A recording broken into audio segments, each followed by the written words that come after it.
Terça-feira é dia de falarmos sobre marketing digital, de ajudar o seu negócio, hein? Essas informações agora com a Fernanda Musardo. Tudo bem, Fernanda? Boa tarde. Boa tarde, Joyce. Tudo ótimo. E eu já adianto que hoje o tema é espinhento. Ah, é?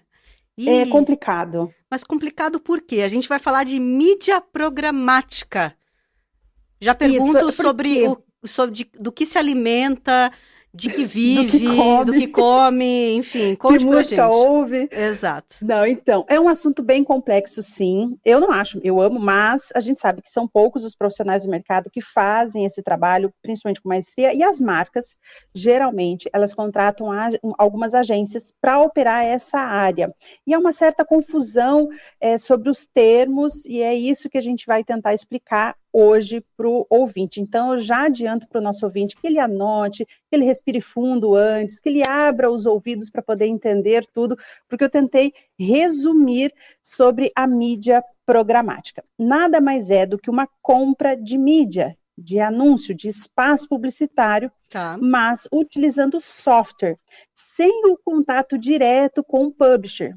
Ou seja, através de um sistema, eu consigo comprar os espaços e exibir os meus banners, os meus anúncios em diversos ambientes na internet. No Brasil, segundo o IAB, dos 16 bilhões de dólares investidos em publicidade digital no Brasil, ano passado, 22% foram destinados para essa área, mídia programática. Então, vamos às explicações e tentar traduzir um pouco a sopa de letrinhas. E a parte boa é que o ouvinte vai poder rir da minha fluência no inglês, mas vamos lá. DSP, Demand Side Platform, onde os anunciantes compram esses espaços.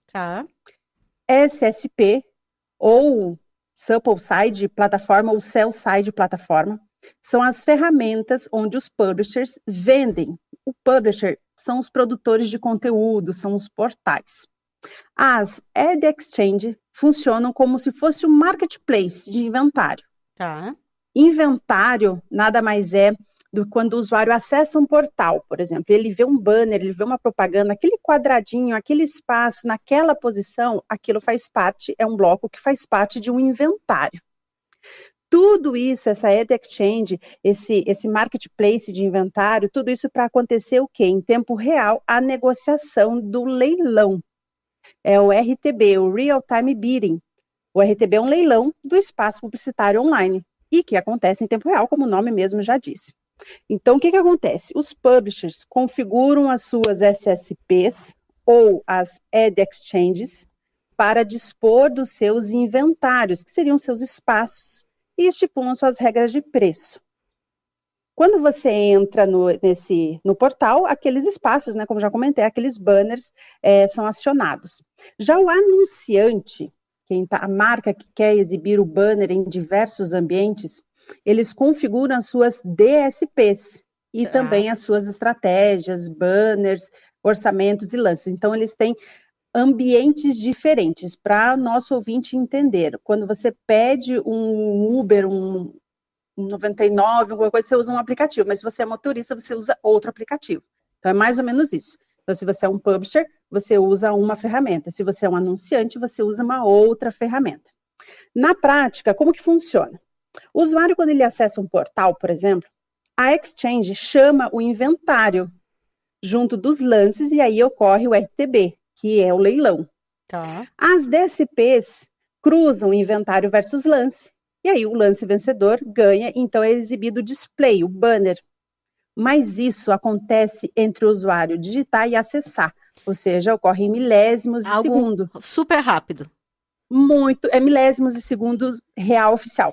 Por isso o nome mídia programática, porque você faz todo esse processo com uma programação, onde você faz as suas configurações, do outro lado existem as outras configurações, cruza-se esse ambiente e aí é exibido o display, o banner para o usuário. Então, de um lado, o publisher configura seu inventário, seus espaços, sua regra de preço, do outro, o anunciante, que configurou a sua segmentação e quanto ele está disposto a pagar, né, falando isso a um grosso modo por aquela segmentação, e no meio tem o centro das atenções, a razão da vida de todo mundo, que é o usuário e o cliente.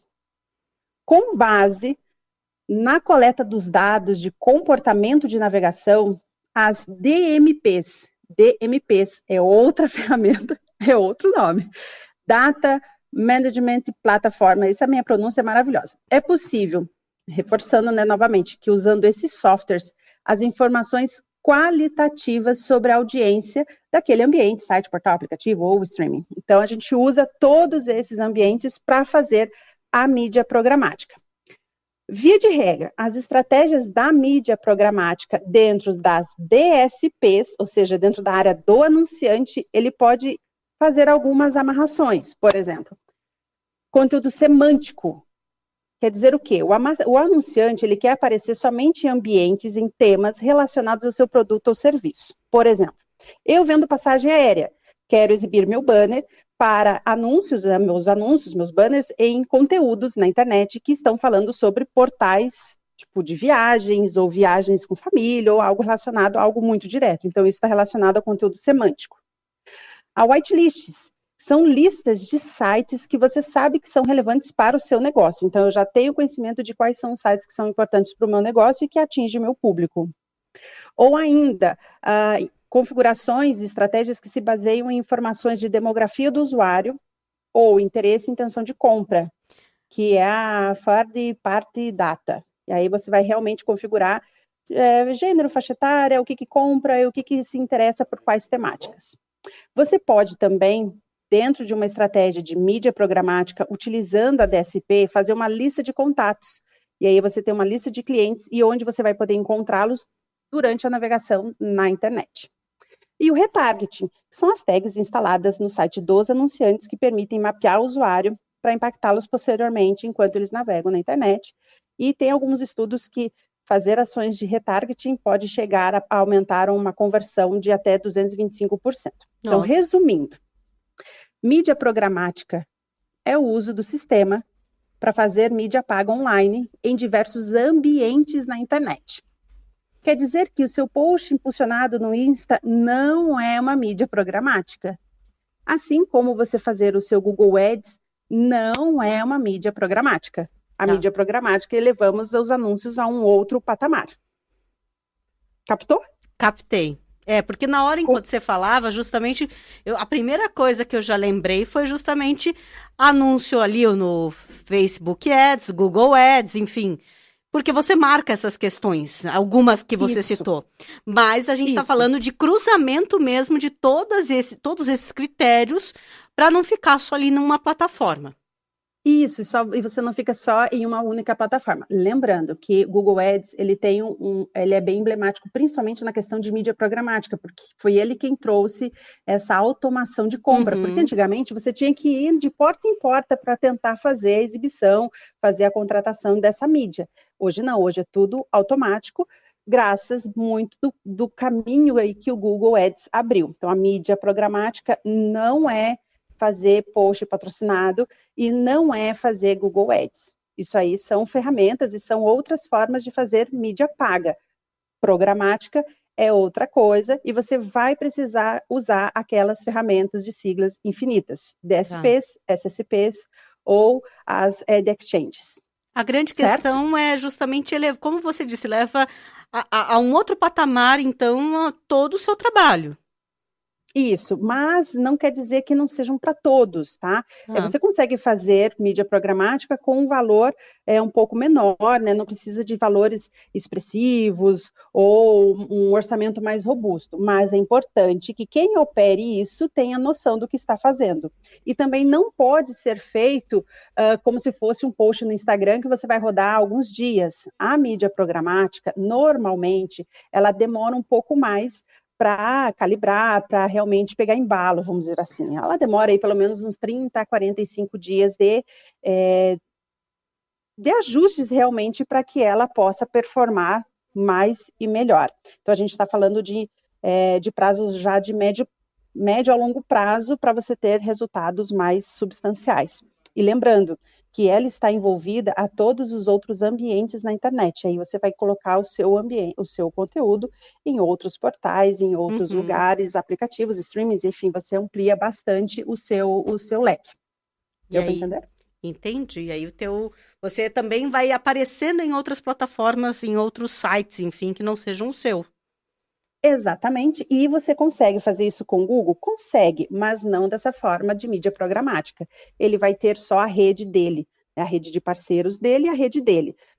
A gente precisa sempre ampliar este ambiente para outros. Você pode incluir dentro do teu Exchange todos os outros serviços do estilo Google. Por exemplo, o Ad Exchange do Google, ele vai reunir todos os outros players que trabalham com a monetização de audiência. E aí você vai conseguir fazer a programática utilizando todos esses outros players também, e não somente o Google. Assim a gente vai... Ele é espinhoso, ele é um assunto espinhoso mesmo, mas é algo bem legal de se trabalhar e, como disse, eleva os seus anúncios, a sua campanha, a sua mídia paga para outro patamar. Pois é, essa que é a grande questão. Pode parecer complicado, pode parecer espinhoso, usando o adjetivo que você colocou, Fernanda, mas se eleva a outro patamar, já interessa. Não é trabalhoso, mas tem o seu resultado. E é isso que deve estar na mente de todos, inclusive.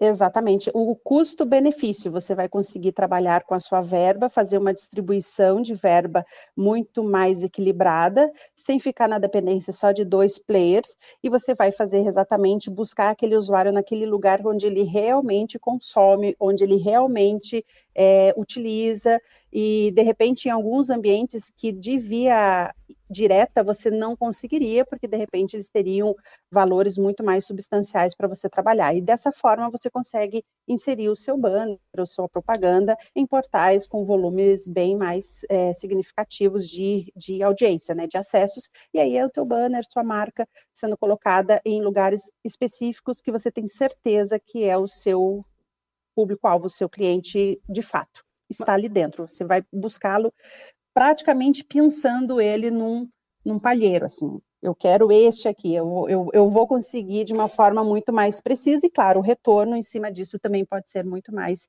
interessante, o retorno do investimento feito nessa área. Muito bom saber sobre isso, então, um ouvinte da CBN que faz o seu planejamento, inclusive, de anúncios, faz o seu planejamento nas redes sociais, que faz o seu planejamento de divulgação de maneira geral, ao ouvir sobre mídia programática, já vai captar o que a Fernanda falou aqui, que é todo esse cruzamento para poder entregar o seu conteúdo, no caso, a sua marca, o seu anúncio, de uma maneira muito melhor. Então, já captamos aqui, já sabemos o que é mídia programática e vamos, lógico, aprimorando cada vez mais o nosso conhecimento com a sua ajuda, Fernanda. Mais uma vez, muito obrigada. Obrigada, e lembrando que no CBN, no nosso portal, o nosso ouvinte vai conseguir ouvir novamente e escrever essas siglas, essas explicações com muito mais calma. Com certeza, vai ser lição de casa para o ouvinte da CBN, hein? Depois ouve a coluna novamente, anota tudo e se tiver dúvida, manda mensagem aqui para o WhatsApp que a Fernanda responde, com certeza. Obrigada, Fernanda. Obrigada, até a próxima semana.